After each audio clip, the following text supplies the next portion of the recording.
called for Australia to reject the World Economic Forum's Great Reset and instead mount a Great Resist. These were not idle words. Video is circulating online of World Economic Forum crook and mastermind Klaus Schwab bragging about penetrating the cabinets of Western democracies with his young global leaders. Some Klaus Schwab disciples are in this Senate and one is in the cabinet. How this has not triggered a national security investigation is beyond one nation. We certainly would be taking a much closer look given the coordination we are seeing in the policies being enacted by WEF disciples like Jacinda Ardern and Justin Trudeau. One nation will resist the transfer of wealth from everyday Australians to predatory billionaires. One nation will resist the dehumanisation of women through genderless language that erases the very concept of a mother and of a woman. We will not allow the family to be undermined. Hallelujah, amen. And they're expecting the Great Reset, but all they'll get is the Great Resist. Welcome back, beautiful and amazing human beings. My name's Luke Rudowski here of WeAreChange.org, and we got a lot of crazy news to get into today. As today marks a very special anniversary, this as robots and technology are changing our way of life very dramatically and drastically, which we are going to be discussing in this particular video. Lots of crazy stuff, along, of course, with the message by Dr. Henry Kissinger talking about China that's going through some absolutely crazy and insane policies that, of course, are being cheered on by some of the biggest and wealthiest people in this country. We're going to be talking about that, plus a lot more. If you like this shirt that I'm wearing, you can get it on thebestpoliticalshirts.com. And the clip that we played in the beginning of this broadcast looks like it's by a Malcolm Roberts, the man that you saw in the video that's a senator from Queensland, Australia, that came out and actually dared to speak the truth to the general public, who's describing the hijacking of his government that should be deemed a national security threat and not something that should be promoted. And with politicians like Malcolm Roberts out there, at least we have some individuals still willing to speak the truth in the face of all the absurdity and nonsense that our society is dealing with, as we have to remember politicians standing up against the status quo. The powers that be usually get taken out one way or another, as today is the 59th anniversary of the assassination of John F. Kennedy, the 35th president of the United States, that was taken out in very mysterious, bewildering, nonsensical circumstances in Dallas, Texas, which the U.S. government, including the CIA, still has very sensitive documents on that they're holding on to and denying the release to the general public of. Yes, it's been 59 years, and the intelligence agencies and the government knows something that they're not sharing with the American public, and they make sure that no one can ever see those documents in the public. Yeah, definitely nothing shady, nothing weird happening here, just like with FTX, a crypto exchange that was promoted by, of course, the corporate media, U.S. mainline politicians, as that corrupted institution was moving money from Ukraine, from U.S. politicians, to the corporate media, and also buying themselves $300 million worth of real estate. As today, we are also finding out that Bankman-Fried's family, that is connected to many Democratic super PACs all throughout the United States, bought almost $300 million worth of property in the Bahamas, $121 million now traced to his parents' property, $300 million cashed out by Sam himself, $70 million given to political campaigns, while of course over $1 billion of clients' funds of people's private money is still missing from FTX. This as the corporate media and many shill YouTubers were branding Sam Bankman-Fried as some kind of minimalistic common man that didn't need all this wealthy stuff, as he of course was living in mountains, taking pharmaceutical drugs, and doing unspeakable things that would make this show not a family-friendly show if I would tell you exactly what he did. But of course, what did you expect by an official organization that partnered with the World Economic Forum, that was promoted by Klaus Schwab, worked with them at Davos, which now the World Economic Forum is trying to scrub the internet of any kind of acknowledgement.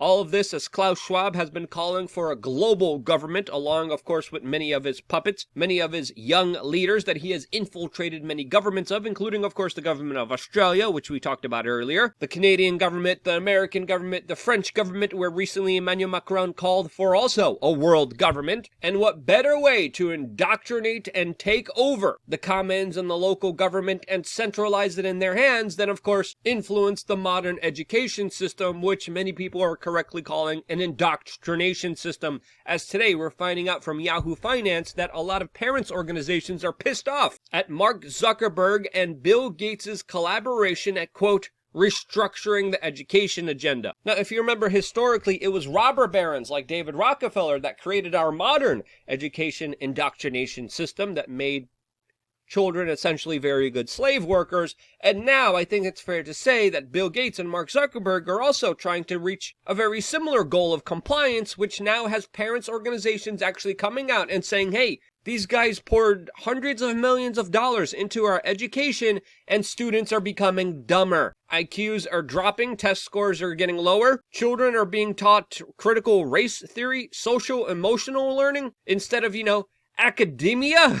And what better way to control a society as you're taking it over through technology anyway than, of course, to indoctrinate the children in order to go along with it. This, as we have this outlandish, crazy article by The Sun talking about how scientists are working on robotic dogs that could, quote, strengthen the bond between humans and machine pets. This also sounds like a very similar experiment to what Mr. Jeffrey Epstein was previously working on, as he was working on a robotic doll that would interact and share data and information with central controllers. Now it's pet dogs, I guess? Yeah, no thank you, as of course technology is slowly and surely blurring the lines of what is ethical, what is moral, of what is even equivocal to human creation, as of course a children's hospital is literally already successfully growing farm animals through artificial wombs. Again, when you kind of bring everything together, it shapes a perfect perspective of a technocratic hellscape that we're fast moving down the road with, that there absolutely surely doesn't look like there's any detour from. How is all of this fact-tracked? What's the larger meaning of all of this? What's the larger agenda here? Well, we're just going to have to talk about that specifically on LukeUncensored.com, as of course there's a lot of different topics, there's a lot of different videos, there's a lot of different things we want to show you and talk about that we can't on this platform. So this is why we created our own platform. You paying 50 cents a day allows this platform to be up, allows members to talk to each other through, of course, our forum. We have 3 masterclasses, exclusive merchandise, exclusive access to events, you name it, we got it on LukeUncensored.com. And again, lots of very important things to get into today that we're going to be discussing here on this broadcast, where we provide you a video almost every single day to members of LukeUncensored.com. If you haven't signed up yet, what are you doing? This is the way forward. This is how to beat big tech, social media censorship. This is a way of being able to have a voice, organize, come together, and be able to share data and information to make the right decisions in this very dangerous, crazy hellscape that a lot of people are calling modern society. It's not. And it's going to get worse unless you guys are paying attention to what's going on here, as of course there's many things that I can't even describe here that I wish I could. Again, see you there. Right now, after this video on LukeUncensored.com, the new broadcast will be available for you right after this one. As of course, we're not done here, as Mr. Henry Kissinger just babbled his way through another major statement during, of course, the inaugural Grand Strategy Summit, all a part of the Richard Nixon Foundation. And if you remember, it was specifically Richard Nixon, Henry Kissinger, along with David Rockefeller, who he was truly serving, then went over to China and, quote, opened up China to the rest of the world. And the big robber baron made a deal with China saying, hey, I'm going to take all the factories from America, send them here where you guys can implement slave labor, have no regulations, and make cheap goods available. We're going to make everyone in the United States on a credit system where they have to borrow money to buy cheap goods from you guys, but you guys have to implement a one-child policy and also a social credit score and total control of your society. China and Henry Kissinger said yes, and now we have this very complex geopolitical situation on the world stage that is, of course, going to be highlighting some major significant problems for the rest of the world. And no matter how many times Henry Kissinger pats himself on the back, we have to understand that he has created a conundrum. He has created a problem for the world that is extremely severe and has sold this country out to the very powerful globalists that he rightfully served more than he did the people of the United States. Again, these are his latest statements today. This, as many robber barons, as many globalists, as many powerful people are, of course, cheering on China on their zero sickness policies. This, as of course there are more lockdowns, more restrictions than ever, brutal beatings by security forces walking around China and assaulting people for daring to be outside. This, as Beijing now is shutting down their parks, as we're getting information that there was one death related to the sickness that's happening behind all of these draconian totalitarian lockdowns, where people have to use QR codes in order just to be able to walk around. Now, the Financial Times is recording record new cases with, again, one death. Now, with China locking down more than ever, with the full support and applause of Bill Gates, who loves this totalitarian hellscape that he helped create, we have to understand that there are some bigger ramifications for this, as the United States is dependent on cheap Chinese slave-made goods. This is, again, the deal that Henry Kissinger made, and this is why Bloomberg is reporting that there's going to be more economic strain because China and its factories are being locked down more than ever. Reuters is talking about how Wall Street is slipping as concerns rise for a stricter sickness policy. All of this as China and the United States are becoming more and more geopolitically opposed, where even the Pentagon chief today is warning that China is becoming very dangerous with its Chinese counterparts in the Asian region. This, as even Germany just came out and said that they learned their lesson with Russia and are trying to become less and less reliant on China.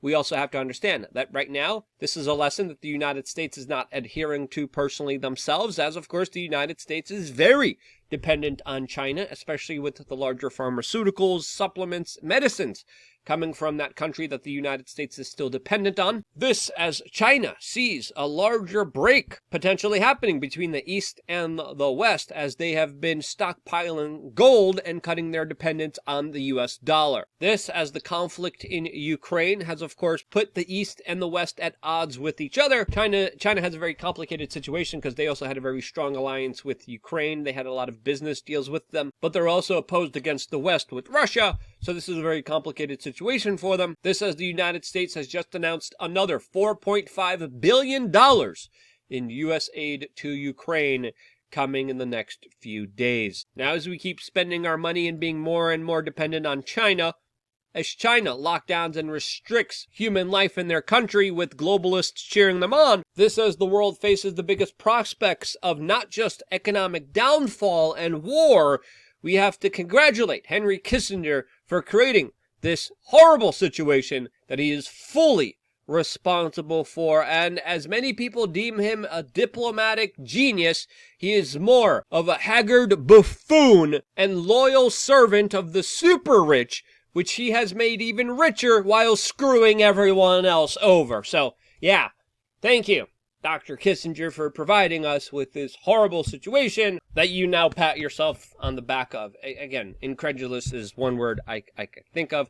That's my take on it. If you agree with me, share this video with your friends and family members. It's more important than ever. I wouldn't be here if it wasn't for you guys, and this is why. I love you guys. Stay tuned for more here on wearechange.org.